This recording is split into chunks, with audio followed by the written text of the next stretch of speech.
काळी एक सैनिक युद्धावरून घरी परत आल्यानंतर त्याची वागणूक पूर्णपणे बदललेली होती. आता तो छोट्या छोट्या गोष्टीवरनं रागात येत होता. यामुळे घरातील तणाव वाढला होता. पत्नीला काय करावे समजत नव्हते.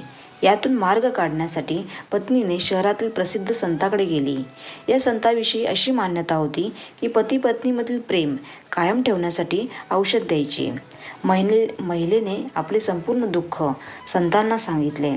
संतांनी महिलेला सांगितले की युद्धातील भीषण दृश्य पाहून तुझा पतीचा स्वभाव आक्रमक आणि हिंसक झालेला आहे.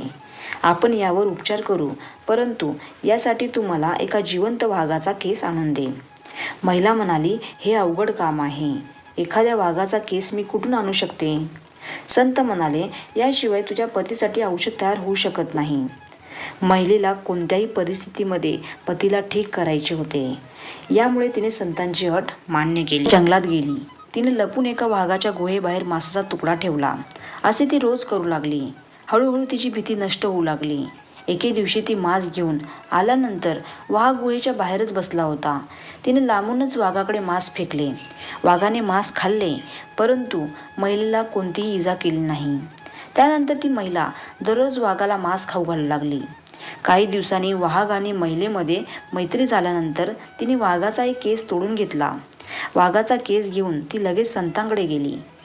संत म्हणाले, जर तू वाघाला नियंत्रित ठेवू शकतेस तर त्याचा केस घेऊन येऊ शकतेस, तर तू तुझ्या पतीलाही नियंत्रित ठेवू शकतेस.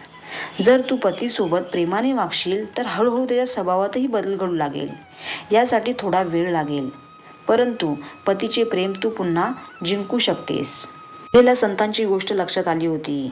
त्या दिवसापासून ती पतीच्या क्रोधाचे उत्तर प्रेमाने देऊ लागली आणि काही दिवसांनी तिच्या पतीमध्ये बदल होऊ लागला आणि ते दोघेही सुखी संसार करू लागले. ही एक प्रेरक कथा आहे.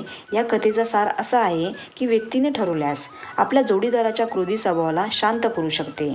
यासाठी धैर्य आणि प्रेमाची आवश्यकता असते.